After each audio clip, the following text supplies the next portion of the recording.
The holographic display in Ambassador Elena Rodriguez's office flickered with an incoming transmission. The pristine walls of New Eden's diplomatic center cast long shadows as Proxima Centauri's light filtered through the crystalline dome above. She straightened her uniform, dark eyes fixed on the imposing figure materializing before her. High Commander Kexar of the Viraxian Imperium. Your proposal is interesting, Ambassador. The alien leader's voice resonated through the chamber, each word carefully measured. His iridescent scales shifted colors as he spoke, a trademark of his species' emotional display. But surely you understand our concerns about allowing humanity such extensive trading rights in the Orion Arm. Elena maintained her composure, though her heart raced. This negotiation could change everything for humanity's expansion efforts. High Commander, we've demonstrated our commitment to peaceful cooperation over the past decade. New Eden itself stands as testament to our ability to develop resources responsibly. The massive colony sprawling below her office window was humanity's crowning achievement. A self-sustaining metropolis housing over 5 million people, built through revolutionary terraforming techniques. Its success had drawn the attention of multiple alien civilizations, including the powerful Viraxians. Kexar's scales flickered to a deep purple. Indeed, your achievements have not gone unnoticed. Something in his tone made Elena's diplomatic instincts flare. Before she could respond, her neural implant buzzed with an urgent message from Colonial Defense Command. She maintained her poker face, even as the words scrolled across her field of vision. Mutal peel even no one psi gene and huretas DTTCTED entering system. Shields activating. Perhaps we should continue this discussion after a brief recess, Elena suggested smoothly, but Kexar's image had already begun to fade. There will be no need, Ambassador. You will understand shortly. The transmission cut out just as New Eden's warning sirens began to wail. Elena rushed to the window, watching in horror as massive ships emerged from hyperspace. Viraxian warships, their distinctive blade-like hulls catching the sun's light as they moved into attack formation. Colonel Marcus Hayes burst into her office, his cybernetic eye glowing with tactical readouts. Ambassador, we need to get you to the bunker. They're everywhere, not just here, but at 3 other colonies. This was coordinated. How did they get past our early warning systems?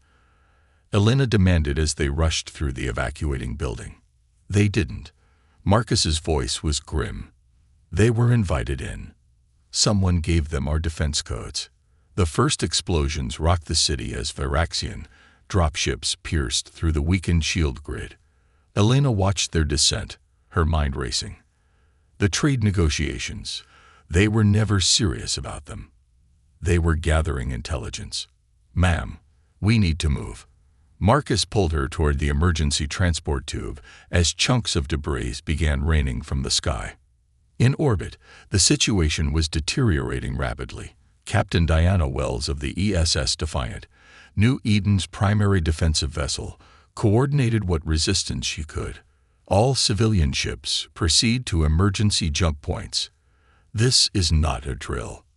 Her crew worked frantically as the Viraxian fleet encircled the colony. The enemy's technological superiority was evident. Their weapons were cutting through New Eden's outer defense platforms like paper.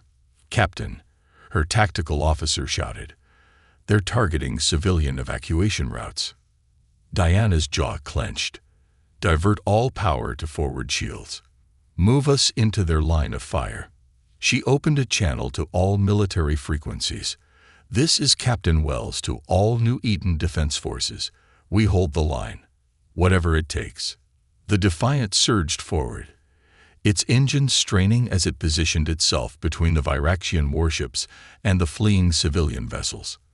Diana knew it was a suicide mission, but every second they bought meant more lives saved. Back on the surface, Elena and Marcus reached the Colonial Command Bunker.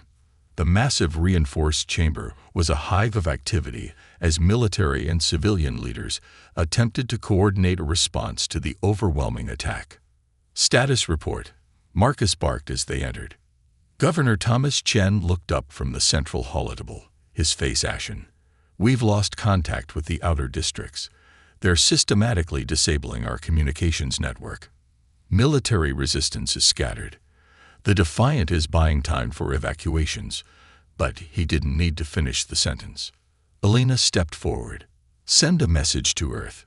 Tell them." She paused, watching as another explosion lit up the skyline. "Tell them that humanity now knows where it stands in the galaxy, and we will not go quietly." As if in response to her words, the bunker's lights flickered as a massive explosion rocked the city above. The Viraxians were making their intentions clear. This wasn't just an invasion. It was an attempt to break humanity's spirit. They had no way of knowing they'd achieved exactly the opposite. Admiral James Harrison stood motionless before the massive viewscreen in Earth's Strategic Command Center, his weathered face illuminated by the tactical displays showing the fall of New Eden. The room was deathly quiet as reports continued streaming in. Civilian casualties mounting, defense forces overwhelmed, the colony's infrastructure being systematically dismantled. "The Defiant?" he asked, though he already knew the answer. "Lost with all hands, sir," his aide responded quietly. Captain Wells managed to hold position long enough for 37 civilian ships to reach safe jump points. Over 15,000 lives saved. Harrison nodded slowly. Diana Wells had been one of his best students at the academy. Her sacrifice would not be forgotten. But now wasn't the time for mourning. It was time for action. Status of Project Sentinel. Commander Rhea Patel stepped forward, her cybernetic augments glowing softly as she interfaced with the command center systems. "The ES at Hyperion is ready, Admiral. All systems operational, crew at battle stations. We've completed installation of the prototype quantum shield array. And our special operations teams, Ghost Squad and Shadow Team, are prepped for insertion. Lieutenant Commander Kai Zong reports they can deploy within the hour." Harrison's eyes narrowed as he studied the enemy fleet positions. The Viraxians had established a tight blockade around New Eden, their warships arranged in a complex defensive pattern. They were clearly expecting a conventional military response, a desperate emotional retaliation from an inferior species. They were about to learn how dangerous such assumptions could be. "Send the following message to all Earth Defense Force commands," Harrison ordered. "Authorization code Phoenix, Alpha 79. Project Sentinel is now active. This is not a rescue mission. This is not a negotiation. This is retribution." Across the solar system, humanity's response began to move. In a classified facility beneath the lunar surface, the ESS Hyperion powered up its experimental drive core. The massive warship was humanity's best-kept secret, a vessel incorporating reversed-engineered alien technology and human innovations that no other species had thought possible. Captain Maya Ortiz stood on the Hyperion's bridge, feeling the deep thrum of the quantum engines beneath her feet. Her crew worked with practiced efficiency, their movements precise and controlled. They had trained for this moment for years, though none had expected it to come so soon. "All systems nominal," reported Lieutenant Sarah Chen from the tactical station. "Quantum shields at full capacity. Stealth systems engaged." Maya nodded, her expression resolute. "Navigation. Plot a course to New Eden. We move silent." Meanwhile, in a stealth insertion craft approaching the occupied colony, Lieutenant Commander Kai Zong briefed his teams. Ghost Squad and Shadow Team were the elite of the elite. Special Forces operators enhanced with cutting-edge biotechnology and neural implants. Intel suggests the Viraxians are holding key colonial leadership in the Central Administrative District, Kai explained, his holographic display showing detailed schematics of New Eden's infrastructure. Ambassador Rodriguez and Governor Chen are likely being kept alive for propaganda purposes, but that's not our primary objective. The assembled operators listened intently as Kai continued. "While the Hyperion engages their fleet, we're going to infiltrate their command and control networks. Thanks to their own arrogance, they're using our colonial systems to coordinate their occupation. That's their weakness, and we're going to exploit it. In orbit around Mars, other pieces of humanity's response were falling into place. A fleet of unmarked ships began powering up, vessels that officially didn't exist, crewed by individuals whose records had been carefully erased. Some called them privateers, others labeled them pirates, but they were about to become humanity's deniable assets in a shadow war. Back in the Strategic Command Center, Harrison received a priority message from one of their deep cover operatives in the Galactic Council. The Viraxians had presented their case, claiming that humanity's rapid expansion and technological development represented a threat to galactic stability. They had positioned their attack as a preventative measure, necessary to contain an unpredictable species. The Council, true to form, had chosen not to intervene. They would watch and wait, letting the Viraxians do their dirty work for them. "Sir," Commander Patil interrupted his thoughts, "we're receiving a transmission from New Eden. The Viraxians are broadcasting their demands." High Commander Kexar's image appeared on the main screen, his scales now a deep crimson. "People of Earth, witness the price of defiance. Your colonies will be dismantled. Your technology will be confiscated. Your species will be contained. Submit now, and we may show mercy." Harrison didn't respond. Instead, he opened a secure channel to the Hyperion. "Captain Ortiz, you have weapons-free authorization. Show them what humanity does to those who mistake our patience for weakness." As the Hyperion prepared to jump, Maya Ortiz allowed herself a small, grim smile. The Viraxians thought they were dealing with a primitive emotional species that would react predictably to their show of force. They were about to learn that humanity's greatest weapon wasn't their technology, their determination, or even their capacity for violence. It was their ability to adapt, to innovate, and to turn an enemy's strengths into fatal weaknesses. The real war was about to begin. The ESS Hyperion emerged from quantum space like a ghost materializing from shadow. No energy signature, no displacement wave, nothing to betray its presence to the Viraxian blockade. Captain Maya Ortiz watched the enemy fleet through the bridge's tactical display, their ships arranged in perfect defensive formations, completely unaware of what was about to happen. All teamed in position. Lieutenant Chen reported quietly. "Ghost Squad has breached the colony's subsurface maintenance tunnels. Shadow Team is accessing the orbital defense grid." Maya nodded, her dark eyes fixed on the tactical readout. "Begin Phase 1. Deep within New Eden's infrastructure, Lieutenant Commander Kai Zhang and Ghost Squad moved like wraiths through the maintenance tunnels. Their advanced stealth suits bent light around them, while dampeners silenced their movements. But it wasn't their technology that made them lethal. It was their patience. "Contact," whispered Surgeon Nina Volkov, her neural implants detecting movement ahead. Two Viraxian patrols converged at an intersection, their biosignatures clear through the walls. Kai raised his fist, and the squad froze. They could have easily eliminated the patrol, but that wasn't the mission. Not yet. Minutes passed as they waited in absolute stillness, controlling even their breathing to maintain stealth. Above them, in the colony's central administration tower, High Commander Kexar was growing increasingly frustrated. "Still no response from Earth," he demanded. His subordinate's scales shifted nervously. "None, Commander. Their communications remain active. They're receiving our broadcasts, but they ignore us." Kexar's scales flushed dark with anger. "Bring me the ambassador. Perhaps it's time to provide more motivation." In a holding cell several levels below, Ambassador Elena Rodriguez sat quietly, her expression calm despite her bruised face. The guard who came to escort her noticed she seemed almost amused. "Has anyone ever told you," she asked as they walked, "about humanity's history with asymmetric warfare?" The guard ignored her, but Elena continued. "The thing about humans is, when we're outgunned, we get creative. And when we get creative," she smiled, "well, that's when we're most dangerous." At that exact moment, Shadow Team executed their part of the operation. Led by Major Rachel Torres, they had spent hours inside New Eden's orbital defense network, using maintenance bots to move undetected.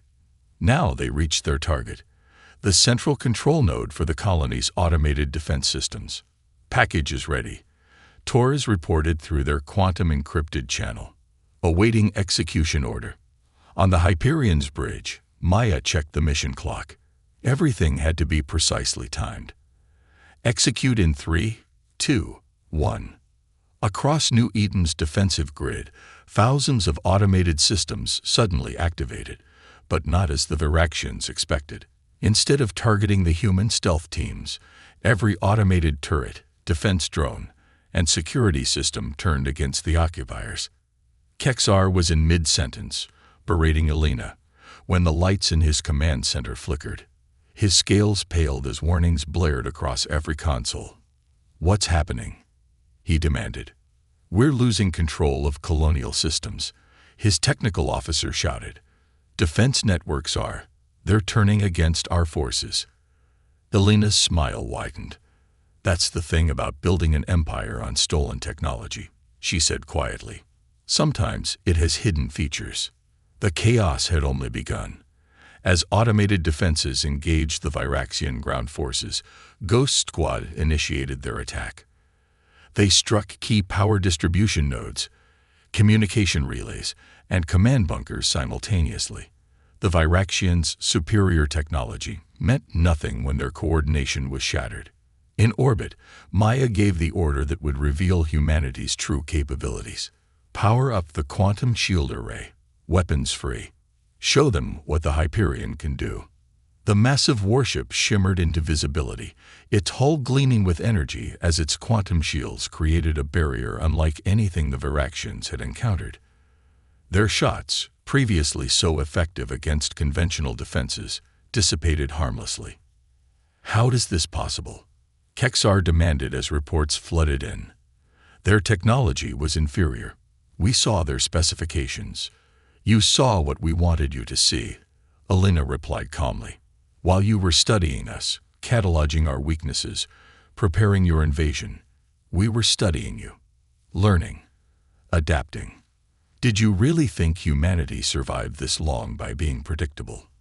The Hyperion's main weapons powered up, railguns accelerating projectiles to near light speed, plasma lances that could pierce any known shield, and something entirely new, quantum disruptors that didn't just damage enemy ships but temporarily severed their connection to normal spacetime. "All batteries, open fire," Maya commanded, her voice steady. "Remind them why humanity's history is filled with stories about not waking sleeping giants." The battle that followed would be studied in military academies across the galaxy for centuries. It wasn't just the technology that turned the tide. It was the coordination, the strategy, the perfect integration of special forces, cyber warfare, and conventional combat. As the Viraxian fleet began to break formation, Admiral Harrison watched from Earth Strategic Command. "Send word to our privateers," he ordered. "The hunt is on." Across the system, the unmarked ships that had been waiting emerged from hiding, moving to cut off the Viraxians' retreat routes. This wasn't just about defending New Eden anymore. This was about sending a message to the galaxy. Humanity wasn't just another species to be conquered. They were the nightmare that conquerors had feared since the first cave dweller picked up a spear and said no. The Hyperion's quantum weapons had torn through the Viraxian fleet's outer defensive line, but Captain Maya Ortiz knew the real battle was just beginning. Emergency lights pulsed across her bridge as damage reports flooded in from the ship's lower decks. "Quantum shield array at 60%. Lieutenant Chen reported, her hands dancing across the tactical console. "The enemy is adapting to our attack pattern." Maya nodded grimly. They'd anticipated this. The Viraxians' neural networks allowed them to analyze and counter new threats with frightening speed. "Execute contingency protocol Delta. Let's show them what else we've been hiding." Deep within New Eden's infrastructure, Ghost Squad was facing their own challenges. Lieutenant Commander Kai Zhang pressed his back against a maintenance shaft wall as Viraxian plasma fire lit up the corridor ahead. They've locked down the primary access to the reactor core, Sergeant Volkov reported, her cybernetic eye scanning through layers of steel and concrete. And they're deploying some kind of quantum dampening field. Kai's neural implants processed the tactical overlay. They think they can neutralize our tech advantage, he said with a slight smile. Time to remind them why humans survived before we had all these toys. In the Colonial Command Bunker, Ambassador Elena Rodriguez watched the battle unfold through secure feeds. Despite her captivity, she'd managed to stay connected to the Resistance through a subdermal quantum communicator. Virexian scanners saw it as nothing more than routine neural activity. "Admiral Harrison," she whispered, knowing the quantum-encrypted channel would carry her words to Earth Command. "They're moving something into position above the colony. Something big."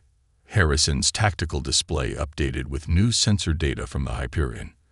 A massive Virexian vessel had emerged from hyperspace, unlike anything they'd encountered before. "Analysis confirms it's their flagship," Commander Puddle reported. "The World Breaker. They're not just trying to take New Eden anymore. They're preparing to destroy it." Harrison's expression remained steady, but his hands tightened on the command console. "Initiate Protocol Omega. Authorize release of the Prometheus package."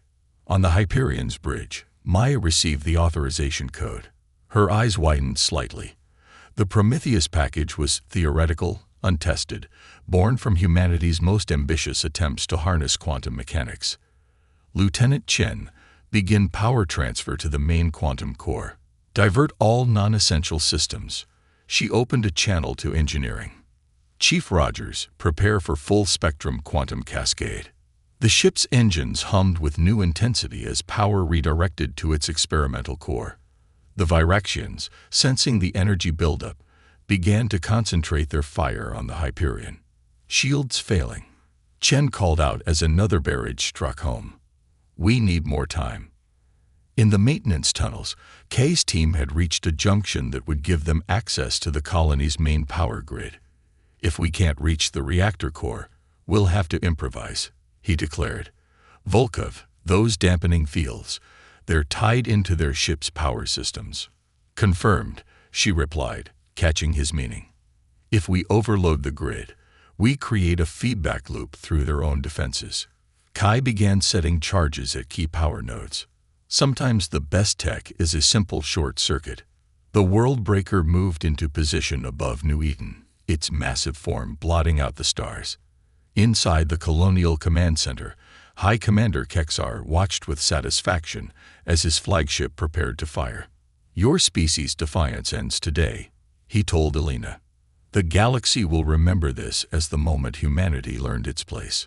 Elena's response was cut off by a sudden power surge that rocked the building. Throughout the colony, lights flickered and systems crashed as Ghost Squad's improvised attack sent massive power spikes through the Virexian network. Their dampening fields, designed to counter human quantum technology, began to overload. The feedback cascaded through their ships, disrupting shields and weapon systems. "Now," Maya ordered aboard the Hyperion, "initiate the Prometheus sequence." The experimental warship's quantum core pulsed with impossible energy. Space itself seemed to bend around the vessel as it channeled power into its main weapon array. The Virexians, their systems scrambled by the power surge, couldn't react in time. A beam of pure quantum energy lanced out from the Hyperion, striking the World Breaker's command section. But instead of destroying the massive vessel, something else happened. Something that would rewrite the rules of space combat forever. The quantum beam created a localized time dilation field. The World Breaker's command deck experienced the next few seconds as hours, trapped in a moment of horrified realization as their seemingly unstoppable warship became their prison. What have you done?" Kexar demanded, watching his flagship freeze in space-time. Elena smiled. "We learned from history, Commander. The best victories aren't won by destroying your enemy." She nodded toward the Hyperion, its quantum weapons holding the Virexian fleet in temporal stasis. "They're won by making them understand the price of continuing to fight." High Commander Kexar stood in the ruins of his command center, watching as his carefully constructed invasion crumbled around him. The Hyperion's quantum weapons had shattered his fleet's formation, while Earth's privateers methodically cut off every escape route. On the ground, his forces were being systematically dismantled by Ghost Squad and the reactivated colonial defenses. "Send the signal," he ordered, his scales shifting to a deep, dangerous black. "Activate the singularity device." His remaining officers stared in horror. "Commander, that would destroy the entire colony." "And take their precious warship with it," Kexar snarled. "If we cannot have this world, neither shall they." But when his officer tried to transmit the command, only static answered. Ambassador Elena Rodriguez laughed softly from where she stood, still under guard. "Having trouble with the communications? That tends to happen when you rely too heavily on stolen technology." On the Hyperion's bridge, Captain Maya Ortiz received the warning from Shadow Team. "They're attempting to activate some kind of doomsday device," Major Torres reported. "We've locked down their communications, but they may have a manual override." Maya's response was immediate. "All forces converge on the Colonial Administrative Center. Lieutenant Chen, prepare the quantum disruptors for maximum yield. If they want to play with singularities, let's show them ours." The Hyperion moved into position above the administrative tower, its massive form casting a shadow over the battlefield below. Inside the maintenance tunnels, Ghost Squad was already moving. Lieutenant Commander Kai Zhang led his team through passages they knew better than the invaders ever could.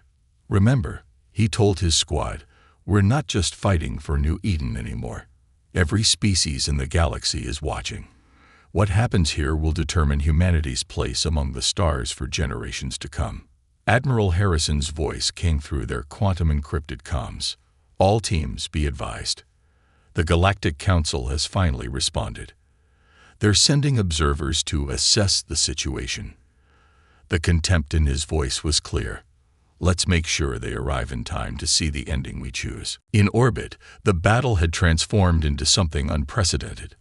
The Hyperion's quantum weapons didn't just destroy enemy ships. They temporarily phased them out of normal spacetime, creating a haunting display of vessels flickering between dimensions before either breaking apart or stabilizing in a permanently disabled state. "Sir," Lieutenant Chen called out, "we're detecting massive energy buildup in the administrative center. They're going to try to trigger the device manually." Maya's expression hardened. "Not on my watch. Initiate Protocol Omega." The Hyperion's quantum shield array reconfigured, extending a containment field around the administrative tower. Inside, Kexar felt the change immediately, a subtle distortion in reality itself. "What is this?" he demanded, but Elena just smiled. "Did you think you were the only ones who understood quantum mechanics?" she asked. "The difference is, we didn't just copy technology. We improved it. While you were building weapons, we were learning to manipulate the fabric of space-time itself." Ghost Squad breached the command center in perfect synchronization with the Hyperion's quantum field deployment. The Viraxian guards found their weapons wouldn't fire. The quantum distortion had severed their connection to their energy sources. Kai Zhang stepped forward, his stealth suit deactivating to reveal his presence. "High Commander Kexar, in the name of humanity and the colony of New Eden, you are relieved of your command." The Viraxian leader's scales flashed with rage. "You think this changes anything?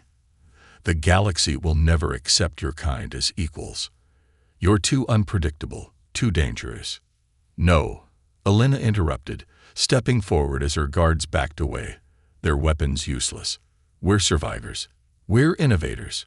And most importantly, we're willing to defend not just ourselves, but any species that faces the kind of aggression you've shown here."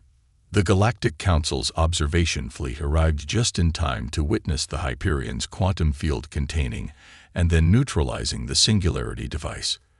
They watched as the remaining Viraxian ships surrendered, their crews realizing that every system they'd thought they understood had been subtly altered by human ingenuity. Admiral Harrison addressed the Council representatives directly from Earth Command.